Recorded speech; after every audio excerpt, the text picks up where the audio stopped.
മാതാവിനും ഈശോയ്ക്കും 1000 നന്ദി. എൻ്റെ പേര് കൊച്ചു ത്രേസ്യ. ഞാൻ എറണാകുളം ജില്ലയിൽ നിന്ന് മംഗലശ്ശേരി ഇടവകയിൽ നിന്നാണ് വരുന്നത്. എനിക്ക് ഉടമ്പടി എടുക്കാനുള്ള കാരണം എനിക്ക് യൂട്രസ് മൂത്രസഞ്ചിയും ഇറങ്ങേണ്ട ഒരു അസുഖം ഉണ്ടായിരുന്നു. അപ്പോൾ ഞാനിവിടെ വന്ന് മാതാവിനോട് പ്രാർത്ഥിച്ച് ഉടമ്പടിയിൽ ഞാൻ പ്രാർത്ഥിച്ചു. എനിക്ക് ഇത് കൂടുതലായി. ഞാൻ ആസ്പത്രിയിലൊന്നും പോയില്ലായിരുന്നപ്പോൾ പിന്നെ കൂടുതലായി കഴിഞ്ഞപ്പോൾ ഞാൻ ഡോക്ടറെ കാണാൻ പോയി. ഡോക്ടറെ കണ്ടപ്പോൾ ഡോക്ടർ പറഞ്ഞു, ഇത് യൂട്രസ് മാത്രമല്ല ഇറങ്ങണേ, മൂത്രസഞ്ചിയും കൂടി ഇറങ്ങാണ്. അപ്പോൾ മൂത്രസഞ്ചി യൂട്രസ് എടുത്ത് കളഞ്ഞിട്ട് വേണം മൂത്രസഞ്ചി കയറ്റി വെച്ച് സ്റ്റിച്ച് ചെയ്യണമെങ്കിൽ എന്ന് എന്നോട് ഡോക്ടർ പറഞ്ഞു. അപ്പം ഞാൻ ഡോക്ടറോട് പറഞ്ഞു, ഡോക്ടറെ ഞാൻ ഉടമ്പടി എടുത്തേക്കെന്താണ്, അപ്പം എന്നെ ഇനി ഓപ്പറേഷൻ ചെയ്യേണ്ടി വരുമോ എന്ന് ചോദിച്ചു. അപ്പോൾ ഡോക്ടർ അത് നിങ്ങളുടെ വിശ്വാസം എന്ന് എന്നോട് പറഞ്ഞു. അപ്പോൾ ഞാൻ ഡോക്ടർ എന്നോട് പറഞ്ഞു, ഒരു സ്കാൻ ചെയ്തിട്ട് വാ എന്ന് പറഞ്ഞു. അപ്പം ഞാൻ പോയതൊരു ബുധനാഴ്ചയാണ്. പിറ്റേ ബുധനാഴ്ചയാണ് എന്നോട് സ്കാൻ ചെയ്യാൻ പറഞ്ഞേക്കണേ. ഞാൻ ബുധനാഴ്ച അതിനിടയ്ക്കുള്ള വെള്ളിയാഴ്ച വന്നപ്പോൾ ഞാൻ ആ പള്ളിയിൽ പോയി. അപ്പോൾ എനിക്ക് പള്ളിയിൽ പോയിട്ട് നടക്കാൻ പാടില്ല. പള്ളിയിൽ പോയി തിരിച്ച് വന്നപ്പോൾ എൻ്റെ മോളോട് ഞാൻ പറഞ്ഞു, ഇനി അമ്മ പള്ളിയിൽ പോകണില്ല മോളെ, അമ്മയ്ക്ക് നടക്കാൻ പാടില്ല എന്ന് പറഞ്ഞു. അപ്പോൾ അവൾ പറഞ്ഞു, ശനിയാഴ്ച അമ്മേനെ ഞാൻ വണ്ടിയും വരുത്തി കൊരട്ടിപ്പള്ളി കൊണ്ടുവന്ന് പറഞ്ഞു. അങ്ങനെ കൊരട്ടിപ്പള്ളി പോയി. ഞായറാഴ്ച വന്നിട്ട് ഒട്ടും നടക്കാൻ പറ്റാത്ത അവസ്ഥ വന്നു. അപ്പോൾ എന്നോട് പറഞ്ഞു, നമുക്കവിടെ പള്ളിയിൽ പോയി നമുക്ക് 3 മണിക്ക് ഒരു കുർബാനയുണ്ട്, ആ കുർബാനയിൽ പങ്കുകൊള്ളാം അമ്മയെന്ന് പറഞ്ഞു. അങ്ങനെ ഞാൻ വണ്ടിയും ഇരുന്നപ്പോൾ എനിക്ക് ഇരിക്കാൻ പാടില്ല. ഞാൻ ഭയങ്കര കരച്ചിലായിരുന്നു. ഒരു കല്ലിൻ്റെ മുകളിൽ കയറിയിരിക്കുന്ന ഒരവസ്ഥയായിരുന്നു എനിക്ക് ആ സമയത്ത് ഉണ്ടായത്. ഞാൻ ഭയങ്കര കരച്ചിലോടി പള്ളിയിൽ പോയി. പള്ളിയിൽ ചെന്ന് ഞാൻ ബെഞ്ചുമ്മ ഒരു സൈഡ് തിരിഞ്ഞാണ് ഞാൻ ഇരുന്നത്. അങ്ങനെ ഞാൻ കുർബാനയിൽ കണ്ടമാനം കരഞ്ഞ അമ്മോട് ഞാൻ പറഞ്ഞ്, ഇനി എന്നെ ഒരു ഓപ്പറേഷൻ ചെയ്യാനൊന്നും അവിടെ വരുത്തരുതമ്മ, എനിക്ക് വേറെ മരുന്നൊന്നുമില്ല എന്നാണ് ഡോക്ടർ പറഞ്ഞേക്കണത്, എന്നെ ഓപ്പറേഷൻ തന്നെ ചെയ്യണമെന്നാണ് പറഞ്ഞേക്കണേ. ഇനി ഒരു ഓപ്പറേഷൻ ചെയ്യാൻ എന്നെ അമ്മ അനുവദിക്കരുത്. 3 സിസേറിയൻ ചെയ്ത് എന്നെ ഓപ്പറേഷൻ ചെയ്താൽ ഇനി ആ ഒരു ഓപ്പറേഷൻ മുറി കാണാനോ ആ ഒരു മേശ കാണാനോ എന്നെ അമ്മ അനുവദിക്കരുതിട്ട് അമ്മയെന്ന് ഞാൻ അമ്മോട് പറഞ്ഞ് ഞാൻ പ്രാർത്ഥിച്ചു, കരഞ്ഞ് പ്രാർത്ഥിച്ചു. എന്നിട്ട് ഞാൻ പള്ളിയിൽ കഴിഞ്ഞ് വന്ന് വീട്ടിൽ വന്ന് ഞാൻ കിടക്കാണ് ഞാൻ. അപ്പോൾ എപ്പോഴും എനിക്ക് ഏത് സമയവും ബാത്റൂമിൽ പോകണം. അങ്ങനെ കഴിയുമ്പോൾ എനിക്കതൊരു നിരാശ പോലെയായി തുടങ്ങി. ഞാൻ എന്നിട്ട് രാത്രി കിടന്നു കഴിഞ്ഞപ്പോൾ ഞാൻ കരഞ്ഞിട്ടാണ് കിടക്കണേ. എനിക്കിത് അമ്മ മാറ്റിത്തരില്ല അമ്മേ എന്ന് ചോദിച്ചുകൊണ്ട് ഞാൻ അങ്ങനെ കിടന്ന് ഒരു 11 മണി രാത്രി കഴിഞ്ഞപ്പോൾ ശരിക്കും അമ്മ എൻ്റെ അടുത്ത് വന്നേക്കാണ്. എൻ്റെ അടുത്ത് വന്നിട്ട് എൻ്റെ അങ്ങനെ ചേർത്ത് പിടിച്ചേക്കാണ് എന്നോട്. ചേർത്ത് പിടിച്ച് കഴിഞ്ഞപ്പോഴും ഞാൻ പെട്ടെന്ന് കണ്ണു തുറന്നപ്പോൾ ഇത് അമ്മയുള്ളോ എന്ന് പറഞ്ഞ് ഞാൻ പെട്ടെന്ന് കണ്ണ് തുറന്ന് ഞാൻ വേഗം പെരയ്ക്കകത്ത് കൂടെ ഒക്കെ നടന്നു ഈ അമ്മേനെ കാണാൻ വേണ്ടിയിട്ട്. പക്ഷെ അവിടെ ഒന്നും കണ്ടില്ല. ഞാൻ വന്ന് കിടന്ന് പിന്നെ ഞാൻ എണീറ്റിട്ടില്ല. അല്ലെങ്കിൽ എപ്പോഴും ഒരു 5 മിനിറ്റ് കഴിയുമ്പോൾ ഞാൻ ബാത്റൂമിൽ പോകണം ഞാനാണ്. അന്ന് പിന്നെ ആ 11 മണി കഴിഞ്ഞ് വന്ന് കിടന്നിട്ട് പിന്നെ ഞാൻ എണീറ്റിട്ടില്ല. പിന്നെ ഞാൻ എണീറ്റത് 4:45 4:45 അച്ഛൻ്റെ പ്രാർത്ഥന കൂടാൻ യൂട്യൂബിൽ കൂടാൻ വേണ്ടിയാണ് ഞാൻ എണീക്കണേ. അപ്പോൾ ഞാൻ എണീറ്റ് കഴിഞ്ഞ് പല്ല് ചൊറുകി കഴിഞ്ഞിട്ടൊന്നും എനിക്കൊരു ബുദ്ധിമുട്ടില്ല. ഞാൻ ബാത്റൂമിൽ പോകണില്ല. ഞാനത് മറന്നുപോയി. ഇത് കഴിഞ്ഞ് പ്രാർത്ഥനയൊക്കെ കൂടി കഴിഞ്ഞ് കഴിഞ്ഞപ്പോൾ എനിക്ക് തോന്നി, ഞാൻ ഇത്ര നേരമായിട്ട് ബാത്റൂമിൽ പോയില്ല, എനിക്കൊരു കുഴപ്പമില്ലല്ലോ, എനിക്ക് നടക്കണേനോ ഇരിക്കണേനോ അല്ലെങ്കിൽ എനിക്കൊരു ബുദ്ധിമുട്ടില്ലല്ലോ എന്ന് ഞാൻ എൻ്റെ മനസ്സിൽ വിചാരിച്ചു. ഞാൻ അമ്മോട് കരഞ്ഞ് പ്രാർത്ഥിച്ചു.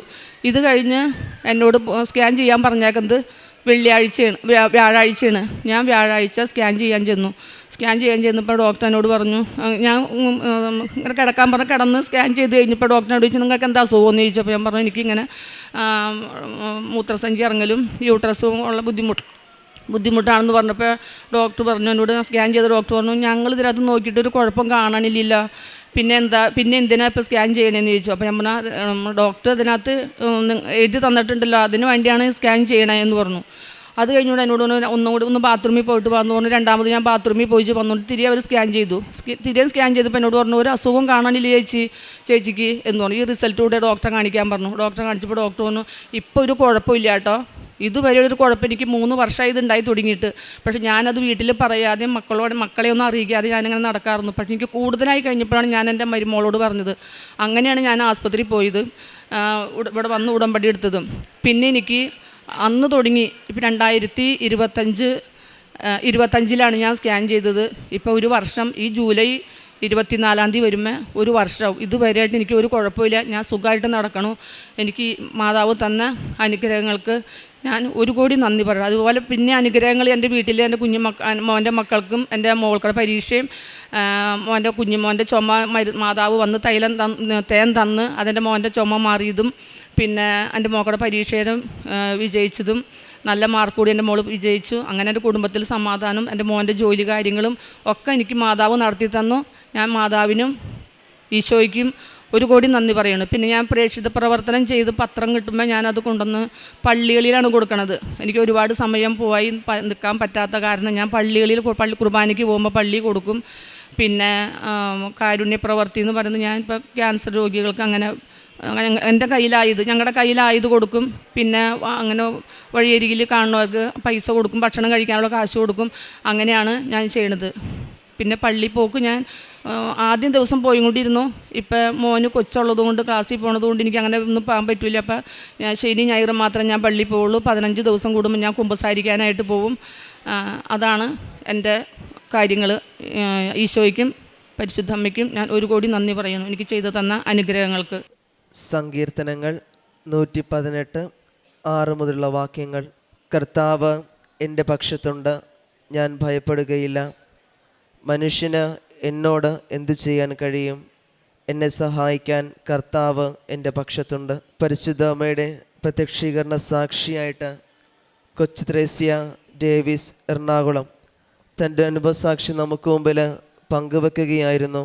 ഈ അമ്മ ഉടമ്പടി എടുക്കാനുണ്ടായ കാര്യം തനിക്ക് യൂട്രസ് സംബന്ധമായ അസുഖം തന്നെയായിരുന്നു. കാരണം ഡോക്ടറെയൊക്കെ കാണിക്കുമ്പോഴാണെങ്കിലും നിരവധിയായ ബുദ്ധിമുട്ടുകളിലൂടെയും പ്രയാസങ്ങളിലൂടെയാണ് ഈ അമ്മ കടന്നു പോകുക.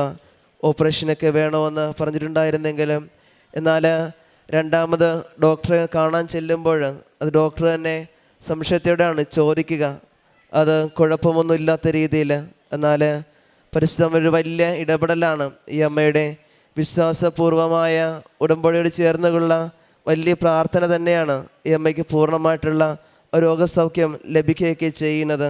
കാരണം പരിശുദ്ധ അമ്മയോട് ചേർന്നുകൊണ്ടും പ്രാർത്ഥിക്കുവാനും അതോടൊപ്പം തന്നെ പ്രാർത്ഥനയിലായിരുന്നു കൊണ്ട് പരിശുദ്ധ അമ്മ ഒരു വലിയൊരു അനുഗ്രഹത്താൽ പൂർണ്ണമായൊരു സൗഖ്യം നൽകിയാണ് ഈ അമ്മയെ പരിശുദ്ധ മാതാവ് അനുഗ്രഹിക്കുക ചെയ്തത്. കാരണം താൻ ഓൾറെഡി പറയുന്നുണ്ടായിരുന്നു, ഓൾറെഡി 3 തവണ സിസേറിയൻ ചെയ്തതായിരുന്നു. ഇനിയൊരു ഓപ്പറേഷൻ ചെയ്യുവാനും താങ്ങുവാനുള്ള ഒരു മനക്കെട്ടിയില്ല എന്നുള്ളത്. എന്നാൽ അത് പരിശുദ്ധ അമ്മ അത് കേൾക്കുകയൊക്കെ ചെയ്യുന്നത് ഈ അമ്മയുടെ വാക്കുകളിലൂടെ നമുക്കത് മനസ്സിലാക്കി ചെയ്യുന്നുണ്ട്. ഒരു ഓപ്പറേഷൻ ഇല്ലാതെ കണ്ട് പരിശുദ്ധ അമ്മ ഈ അമ്മയ്ക്ക് ഒരു വലിയ സൗഖ്യം നൽകിയാണ് അനുഗ്രഹിക്കുക ചെയ്യുന്നത്.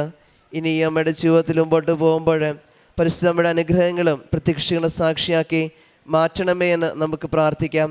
ഒപ്പം നമ്മുടെ എല്ലാവിധമായ ആവശ്യങ്ങളെയും പരിശുദ്ധ അമ്മയോട് സമർപ്പിച്ചുകൊണ്ട് നമുക്കും പ്രാർത്ഥിക്കുകയും ചെയ്യാം. അത്യപൂർവ ദൈവാനുഭവങ്ങൾ ഇനി നിങ്ങൾക്കും സ്വന്തം. ഈ യൂട്യൂബ് ചാനൽ ഇതുവരെ സബ്സ്ക്രൈബ് ചെയ്തിട്ടില്ലെങ്കിൽ ഇപ്പോൾ തന്നെ സബ്സ്ക്രൈബ് ചെയ്യുക. ഈ വീഡിയോ ഇപ്പോൾ തന്നെ നിങ്ങളുടെ സുഹൃത്തുക്കൾക്ക് ഷെയർ ചെയ്തുകൊണ്ട് കർത്താവിൻ്റെ പ്രേക്ഷിതരാകുക.